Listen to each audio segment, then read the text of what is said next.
Bây giờ thì mình làm một cái video này mở cái bộ phụ kiện 82788 ra nhé, xem nó thế nào.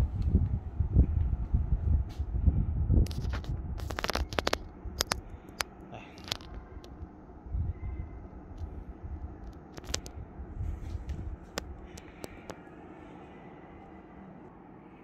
Ok, mình sẽ xem đây.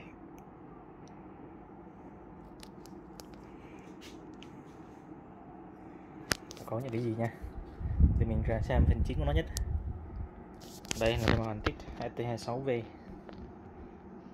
ST26 chứ cũng hơn mình thế này, ST26 này.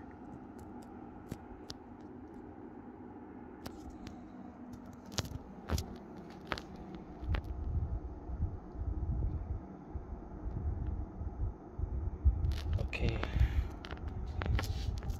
tiếp theo là cắm đít đây, dây nối bình khí ở đây, đây là đồng hồ.